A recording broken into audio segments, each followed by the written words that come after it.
All the latest from the NFL Scouting Combine in Indianapolis. Matt Williamson is there. He's got his boots on the ground, talking to scouts, talking to everybody. And how about the latest with Matthew Stafford? Could he be a Las Vegas Raider? All that and more coming up on today's Peacock and Williamson. NFL analyst Brian Peacock and former NFL scout Matt Williamson bring you expert NFL analysis every day in less than 30 minutes. Get an inside look at the NFL on the field and in the front office with elite breakdowns to next-level analysis and in-depth information only for the real NFL fans. This is Peacock and Williamson, and it starts now.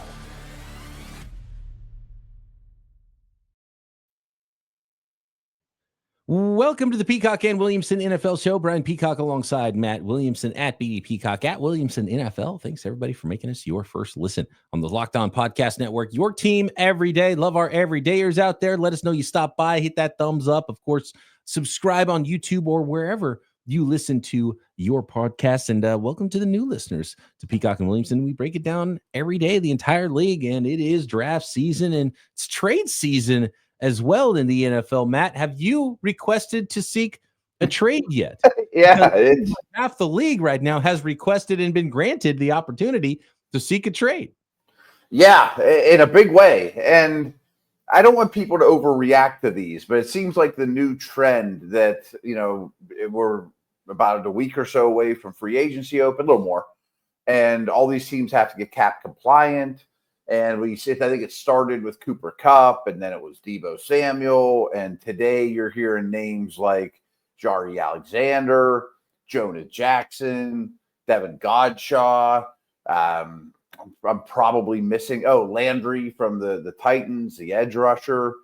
I mentioned Jari Alexander. I was going to make sure I didn't miss anybody here. All of a sudden there's this flood of, he's seeking a trade, or we've granted you permission to seek a trade, which I think is the new NFL code for, buddy, we like you, but we're going to cut you because we need the cap space. And if you can go broker a trade for us, we'd rather have a 7th round pick than not having a 7th round pick because you're not going to be here either way. Right. You know what I mean? And lets the players get a head start. And I'm sure agents would rather negotiate from the standpoint of having a contract than negotiate from a point of not having a contract or starting with a lesser contract with teams. So if you're a player and you're an agent, you want your player to be in enough demand that a team would be willing to trade for your current contract and give a team a draft pick and start new negotiations for your new deal potentially there and even restructure or whatever it is. So, and maybe a team's just like, I don't want to compete with 30 other teams. I have the cap space. I don't hate his contract, and 7th round picks aren't worth much or whatever. Right. You're not going to land him if you let him go to free agency. So it's worth a 7th round pick for you to make sure you get that player because you wouldn't beat out the other teams in free agency. So a couple more dollars and a late round pick. But generally, most of these players will probably be released at some point. Yep. And then they become even a little more attractive because they don't screw up your comp pick situation. They're not true UFAs. So they're going to have markets. All those names I mentioned are going to be in the league and probably all be starters. And, Jonah Jackson just signed a year ago with the Rams, but due to injury, Bo Limmer got inserted a 6th round pick, gets inserted at center. So Steve Avila goes to guard, and we're going to save $24 million. So sorry, right. A player that is not going to get cut, but seemingly every day more and more likely to be traded is Rams quarterback Matthew Stafford. Still a bit of a head scratcher. We've gone through some of the reasons why. I won't rehash all of that, but most of the questions from this week's mailbag, Matt, not most of them, but a lot of questions people are asking, what's going on with Stafford? Why would you trade Stafford? And now the Raiders have popped up. Are the Raiders a real player in your mind for Matthew Stafford? I'm going to go to the report from Jordan Schultz, who says, sources, Raiders minority owner Tom Brady recently hosted Rams quarterback Matthew Stafford at his home in Montana. Yeah, Tom Brady, Yellowstone Ranch. Who knew? He's probably got multiple homes. How many homes do you think Tom Brady has? 6. 6. There you go. One of his 6 homes. We went to the right home. They're in Montana, apparently, face to face. Tom Brady and Matthew Stafford, where they spent time together and went skiing. That'll void your contract real quick, by the way. So that's right. Better be careful with that report. Brady has been actively trying to convince Stafford to join the Raiders, and discussions are ongoing. Several teams are interested in Stafford if the Rams decide to move him, with Las Vegas believed to be the most aggressive suitor. So I've also heard Browns, Steelers, Giants, Raiders are the ones that have inquired about Stafford, which I take with a grain of salt, because there's my 6 packs of teams that don't have quarterbacks. They're 4 of the 6. And if you're one of the 6, you at least have to inquire. I mean, inquiring means nothing. Yeah. What's that? Yeah. I mean, how you could at least the Steelers inquire. not make a call, right? Exactly. I mean, we've been talking about that on the air here. Like, the Steelers are pretty good. You at least make the call. It does sound like the Giants and Raiders are the most aggressive, or the ones most linked to them. But I put some credence in this. I mean, this is it's just so reminiscent to me of Brady and McVay, or Stafford and McVay. Where were they? Cancun or whatever, they ran into each other. I mean, some fun location in the offseason whenever Stafford was a Lion. Remember that whole story? And now Brady invites him to his, I just keep thinking like the Yellowstone Ranch in the middle of beautiful Montana. They go skiing, and, put down expensive liquor and hang out and smoke cigars and do rich guy things, and sounds like a pretty appealing weekend. And the Raiders seem to be a very topical team. I mean, I go back all the time to the end of the Al Davis era was pretty miserable. The end of his son's era has been, or the beginning of his son's era has been pretty miserable. But to their credit, it sounds like they're giving Brady a ton of say-so, or power in the football world. And what's he done so far? We got Brady involved. Now we got Pete Carroll, both of whom very well could end up in Canton. They go ink the most expensive offensive coordinator in the history of the game. I don't know if he's the best, but that's a Raiders move that never would have happened 5 years ago. That's for sure. Doesn't a quarterback seem like the next logical thing? Just your total culture change, total paint the walls of everything that's been there before. And now they have some money in Vegas, and they've sold some parts of the team, and their cash spending won't be as bad as it has been. And they need to kind of build a fan base in Vegas. They really don't have a home field advantage. Maybe some young kids growing up in Vegas buy Stafford jerseys or put them on the billboard, and you know what I mean? So I commend them. It's a tough division, and part of me just thinks, why would the Giants or Raiders bother with Stafford? They're never going to win while he's around. But step one, The biggest part of the report is that Tom Brady has to sell Stafford on the Raiders. That's the biggest part. That's the hurdle in this, right? Because of course, if you're, there's the top 4 quarterbacks in the league, and then he's in the conversation. Yeah, he's on the conversation for number 5, and maybe last year he was number 5. Gene Daniels might end up being the 5, and we talk about the top 5 quarterbacks instead of the top 4. CJ Stroud is in there. There's a lot of quarterbacks, but Matthew Stafford might have been number 5 last year and has been traditionally that type of guy. Another potential Hall of Famer.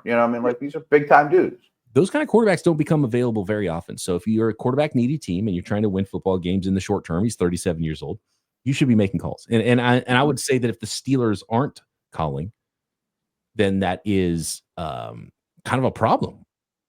Right? Because agreed. Yeah, right. You have to make that call. That's a difference. That the Rams compared to Wilson or Fields, it's not even close. The Rams won a Super Bowl because they went from Goff, who's pretty good, to Stafford, who's pretty great, right?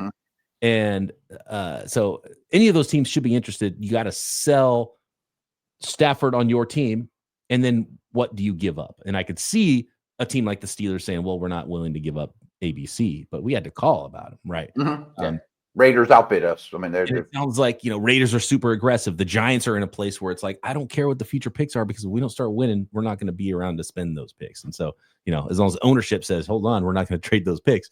If I'm the GM of the Giants, I'm all about it, right? So you might get a little bidding war. So maybe the Rams end up actually trading him because they actually get more in return than they maybe thought they would have a couple of weeks ago. So 2 notes on that is, and I almost didn't bring this up, but somebody today at the Combine, and everyone in the world's getting interviewed, and there's quotes galore from the Combine because everyone's sticking a microphone in your face, or we're sticking a microphone in someone's face, said Rodgers would be very applicable to going to the Rams at a much discount deal to work with McVay. And that would be part 2 for me in the Rams situation, where you might not lose much and McVay would have a big stick there. But back to like the Montana meeting, I just keep thinking of Brady recruiting Stafford, which basically that sounded like a recruiting trip. Come to my place, we'll ski. It's it's your free weekend in the recruiting world. Go to your favorite college. But then if he's in, they have a ton of cap space. Is Stafford then recruiting Devontae Adams? I mean, does he start recruiting then too? And then there's like more and more dominoes, and like Christian Wilkins comes back, and I start to see this not being a losing team anymore. Little short-sighted for the Raiders, who need more help than even as good as those players are. Like, you could bring in either Adams or Kupp along with Matthew Stafford, and you could bring in, I don't know, another star player. Traverse Ward or something. I mean, the secondary is a disaster. The back 7 is the big problem, and it's been a problem. And we even argued with Raiders fans before the season. Oh, they're not as bad as you say. Like, well, look what happened. They're pretty bad. They are bad, and so they got to get better in a lot of places. There's no foundation for even Matthew Stafford to go there and win, which would be the big problem I have with it. Maybe the Giants are a little bit. I get that. Giants are a little closer. So, but interesting. There's a report. I don't think it was verified or anything that maybe the Raiders were calling the Titans about going up to number 1, and that's kind of where you're at if you are the Raiders, because you're not going to be able to seem they're being aggressive. Draft. And if you're going to make a big swing at quarterback, you're probably going to have to throw down more draft picks to do it. And if you can get Stafford without giving up number 6 or 6+ to get a rookie quarterback, then I can absolutely see why the Raiders would be aggressive on that front. Yeah, I mean, they're definitely not sitting on their hands. It just feels like a whole new chapter in Raiders history all of a sudden. Not just because of Brady, but I think this ownership realized we're in trouble, and they've settled in Vegas. They have much more money than they used to in the real world. They got tons of cap space. And I'm not fighting you, because I think that team needs so much. And I can't imagine them being a Super Bowl contender. But I could build an offense with Stafford, Adams, and Genty. That ain't bad with Brock Bowers and what they have, That would be fun. There'd be some shootouts in Las Vegas, that's for sure. I wouldn't be against it as a football fan. And so we'll see where that goes. And I'm sure there'll be a lot more to talk about from the combine as far as the trade requests, and if anybody actually does get moved over the course of the next there's a whole bunch of them all of a sudden. Yeah, absolutely. All right, more combine notes, more questions from the combine mailbag next.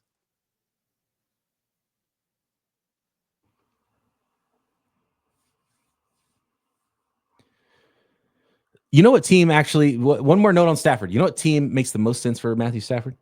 The Rams. It kind of does, right? Like this. So there's still you were pretty good last year, and you almost beat the Eagles. I want to go to a question about. Hold on, let me see if I can find it here. I lost my questions. I was directed toward this tweet from our own Marcus Mosher, who is the host of Locked On Cowboys, and he does the Locked On Dynasty. And you've spoken to him many times, Matt. Oh yeah, every Wednesday. Marcus, except for today, because I'm at the combine. Marcus noticed something very interesting that I find fascinating. Todd McShay, Mel Kiper, and Daniel Jeremiah all released mock drafts this week, and all of them have Missouri wide receiver Luther Burden falling out of round 1. Interesting. Are you hearing like, did he kidnap somebody, rob a bank or something last week? Like, are you hearing anything on that front? Because I just did a tape dive on wide receivers, and I think there's such a huge gap after Ted McMillan and Luther Burden from the guys I've watched, and I put them both in at the top half of the draft. I had the Steelers trade up to get Luther Burden because he was falling too far in the first round, and I had Ted McMillan going number 4 overall. And both of those wide receivers are sliding in a lot of those mock drafts. Are you hearing anything from people and evaluators about those two guys at wide receiver? And if not, ask Brugler about that tomorrow, because I believe he's going to be on your radio show tomorrow, right? Yeah, we plan on stopping by at the Steeler table on Radio Row. So that brings up a couple things I want to talk about. So first of all, Todd McShay and I were hired together at ESPN the same day, Scouts Inc. way back when. I haven't tracked them down, but if I see him, I'm going to try to get him on too. But he's kind of turned over a new leaf. He's not at ESPN anymore, and I've really enjoyed his podcast. And Todd, not to speak for him, but he has been saying all along, subscribe to my podcast, join my Substack, etc. He's like, when I worked at ESPN, I had all these connections in the league, and I could only tell you people half of them. Now I'm going to tell you everything, and that's pretty appealing to me. Like, okay, like you don't have to hold back, or, he's not trying to get in the league. He's not trying to get ESPN in trouble. He's just going to tell you what he knows. And all these guys that are dialed in, like the dudes you just mentioned with Burden slipping in the first round, we had a conversation today. Almost all of them now have 3 running backs in the first round, like DJ and Kuiper and these guys, like Hampton and Henderson from Ohio State, let alone Genty. And I'm like, that can't be an accident either. Somebody's telling them that these backs are going to go high. And maybe that's part of the reason Burden would slip. But the only thing I can come up with him is, and I did talk to some people about Burden. We've had a bunch of draft nicks on.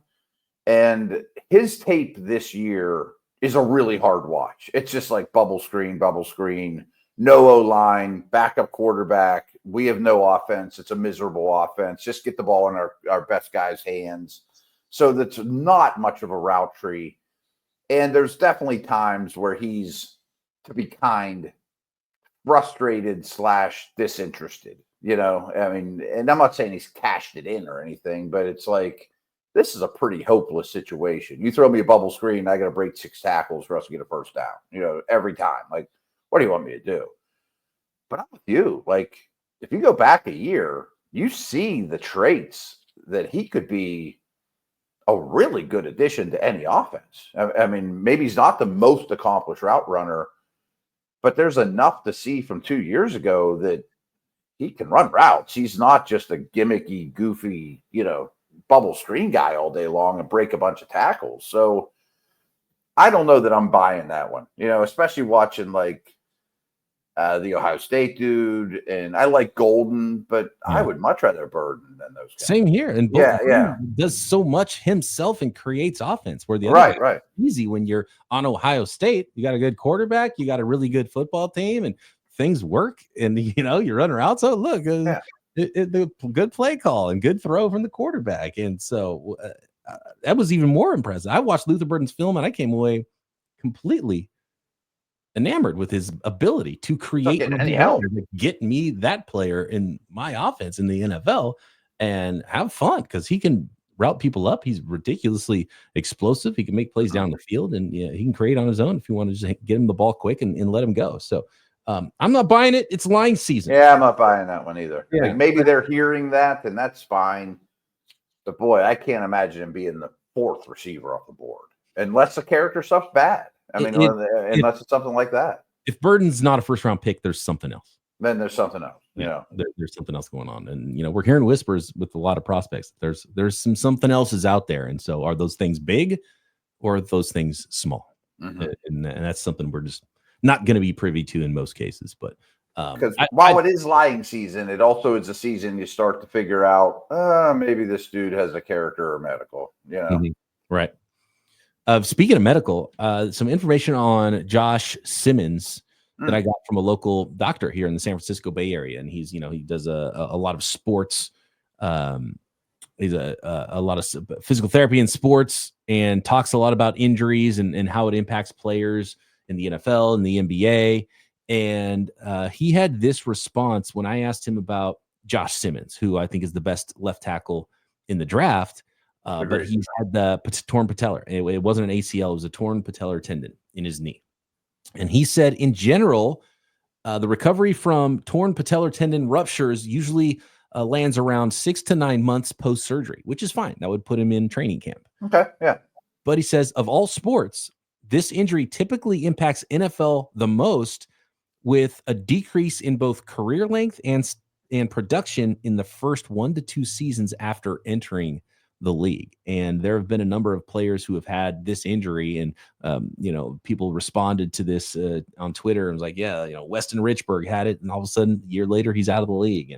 And like you kind of keep going and looking, and you're like, man, this is not a good injury. And even if he's on pace, and by the way, he's supposed to work out in April. He's got a workout scheduled in April. So how he works out will be huge for NFL teams probably right before the draft. Mm-hmm. But if Josh Simmons isn't, even if Josh Simmons is on track, it's not the length of the recovery. It's who the player is in the end, and you won't know that. So talking about players that might make a big fall, Josh Simmons might be one of those that shocks you when he's not selected in the first round, and that's injury related. That's scary. I think he's one of the more pivotal guys because I think he's the best pure tackle. We've talked about that. I mocked him at 4, just giving him the total benefit of the doubt. Oh, he'll be fine. But it doesn't always work that way. And certainly I've been in those conversations with doctors where they'll say, okay, this injury is going to linger. He won't be there for mini camp. He won't be there for rookie camp. But sometime during training camp, he should be 100% and go from there. So he'll be behind the 8 ball a little compared to his rookie companions. But so be it. I mean, there's no lingering effects. And then there's other ones where the doctor says, if you draft this dude, don't expect to re-sign him. You might get 4 years out of him. Yeah. You might be on borrowed time at that. Like the longevity of his career. Just take that in mind. That if you take this dude, whenever it's contract time, don't forget that I told you that you invest in him now, it's going to worry you. And it's funny you brought this up because I got a little nugget about Notre Dame corner Benjamin Morrison.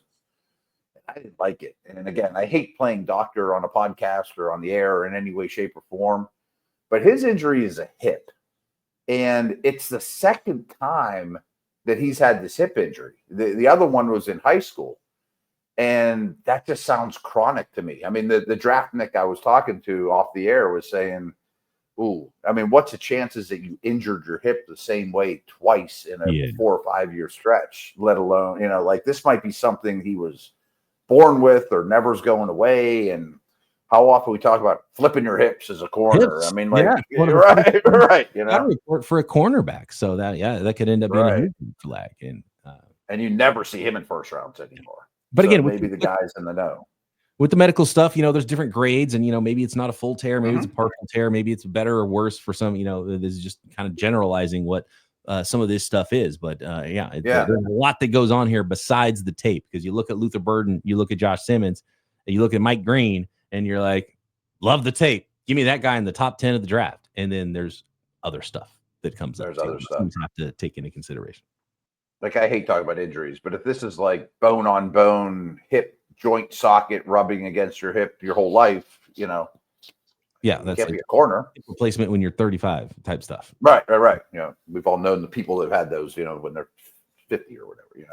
More combine notes, more questions from the mailbag from the combine in Indianapolis, including Matt's got a good nugget on Travis Hunter next.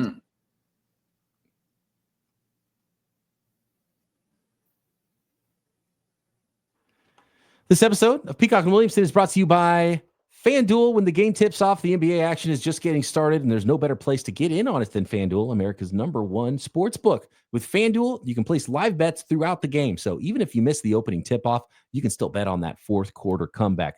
You can stay in the action all game long, and if you're looking for a bigger payout, you can even combine your live bets into a same-game parlay. And FanDuel is awesome. It's so much fun. Get involved in NBA. You can still bet on the NFL draft. You can bet on who the next Super Bowl champion is going to be in the NFL. We got the college tournament coming as well as we're inching closer to March. And the app is super easy to use. And when you win, you get paid instantly. And right now, new FanDuel customers can get $150 in bonus bets if your first $5 bet wins. Just visit FanDuel.com to join today. That's FanDuel.com for your shot at $150 in bonus bets. Make every moment more with FanDuel, the official sports betting partner of the NBA.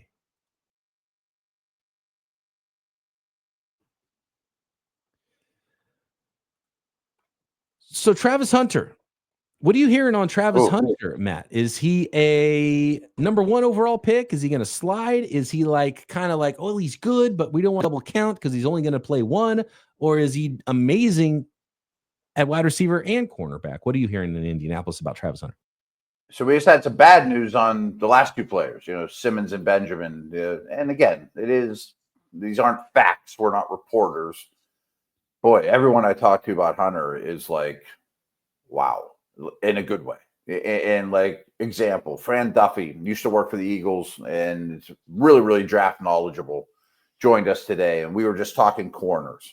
And he started off by saying, well, so I wrote a report on Hunter just as a corner. And he's my number one corner. I'm like, oh, okay. And he's like, I also wrote, he's like, I've never done this in my draft career. And I also wrote a totally separate report on him just as a wide receiver.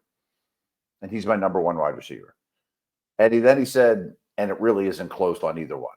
He's like, I can't believe how strongly I graded this guy. Like, I have to double check and look myself in the mirror and say, is this true? And right. I was listening to a podcast with Matt Harmon this morning, and we all know that he is a receiver aficionado. And Matt's basically exact words were, okay, I'm really digging into this class, and I've only watched 3 games of Hunter, only as a receiver. I'm not a defensive back scout. I'm only watching receivers. So I have to watch more. That's not my threshold. I need at least 4 games. I'll probably watch 6 or whatever. He's like, I've only watched 3. But he said, I think he might be my highest graded receiver ever. Basically was like Jamar Chase. Like, this guy is a no-brainer superstar stud. And everywhere you turn, what do you think about Hunter? It's like, if he sticks to one side of the ball, he's awesome. And if he can do something else on the other side, cool. No one thinks he's going to play 100 snaps a game. Right. But he might be that special, He's the closest guy. Like, if stamina and health and your body allowed you to, he could be a star on both sides of the football. I was trying to come up with comps for Travis Hunter, and I kind of landed on Champ Bailey just because of the pure athleticism. A good one. He was like a slim player. He did a little bit of both in college, Georgia, dynamic and a return guy, and was strictly a corner in the NFL. I think he might have touched the ball a few times in some other ways on offense in his career. But like height, weight, speed. The thing that's ridiculous about Travis Hunter is his ball skills, and he has the best ball skills I've probably ever seen for a corner, for sure. And to have that and the break on the ball as a wide receiver, to go get the ball, and like his athleticism, really smart, awesome. And I was thinking about it. I was like, well, at wide receiver, he's really slim. I think he's only listed at 185. He's listed at 6'1", 185. And I'm like, man, and I was like, okay, well, Jamar Chase is a little bit more stocky, explosive, upfield power player, thicker, wider shoulders, right? But Justin Jefferson is kind of the closest if you're looking for athleticism, how a guy moves, ability to go get the moves football, a little different than everybody else, height, weight, speed stuff. And he's the best wide receiver, one of the couple of best wide receivers in the NFL. So no doubt. And again, you have to squint and you have to dare to dream, but he's got that kind of ability, and he's got things you can't teach. And when you watch, and that's why I kind of ended up so high on Ted McMillan as well, because there's some things you can't teach, and you watch him play and you're like, well, this is ridiculous. Like, what the heck? Like, that's not many people have this. Then we talked about Luther Burden. It was like some other guys like, he's a pretty good route runner and he's solid. And look at this guy. This guy moves different than what do you look? Don't overthink it, right? And so, and Hunter's the best example. Hunter's a great example of that, and he's not even refined yet as a cornerback or a wide receiver, but he still is amazing at both, and can make so many plays, and he'll get better and better too. And so, if you're daring to dream and you're going to use him both ways, that's why I put him number 1 in my mock draft. I don't know if he'll go number 1, but I can't believe he's not a top 2 pick. Maybe Ward goes ahead of him, maybe Carter, maybe both, but there's no way he gets out of the top 3, and he might be 1. The comps I've heard from several different people have been Surtain.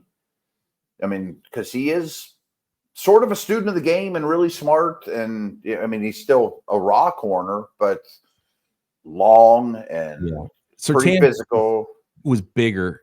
He's a bigger human. I think he was taller and 202 pounds or something. And I'd be shocked if Travis Hunter shows up at 200 pounds. I don't think he'll be as thick or as strong. Maybe 190, but and the other one I like to have heard it several times on the other side of the ball is early career Odell. I mean, that was a pretty special player back in those first 5 years. And again, like Odell was like 25 pounds heavier. Yeah, he's bigger. You're talking about the ability to go get the ball in a spectacular way. That portion. Close and burst and explosion. Right. And yeah. Not bad. Interesting. Some good company. There are no schlubs that we laid out there as comps for Travis Hunter and his ability.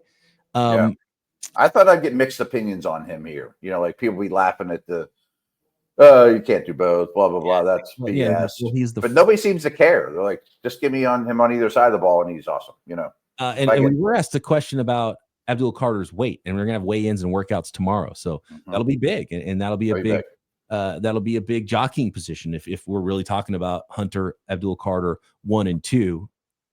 Depending on what scheme you run, do you need a bigger body defensive end? Are you okay with the stand-up type rusher that Abdul Carter might be? How big is he? How long are his arms? And we'll see who runs. I feel like everybody's not going to run and work out this year. Kind of all the guys you really want to see are the ones that end up not working out, which is a bummer sometimes. So we'll find out. But and of course we'll have that all covered for you as everybody works out at the combine. And one more quick note here I saw from GM Mickey Loomis of the Saints indicated that the team will stick with Derek Carr as their QB1 this year. I saw that.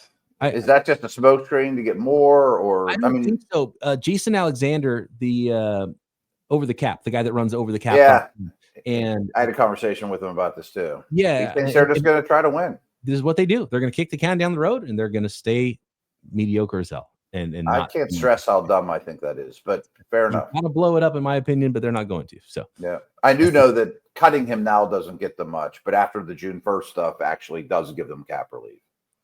We got workouts, players hitting the field, more of your questions as well to finish up the week. So whatever you got about the NFL Combine and the draft and trades, hit us at BD Peacock, at Williamson NFL. Matt's final report from Indianapolis on tomorrow's episode. Subscribe on YouTube and everywhere you get your podcast. Matt and I back tomorrow right here, Peacock and Williamson.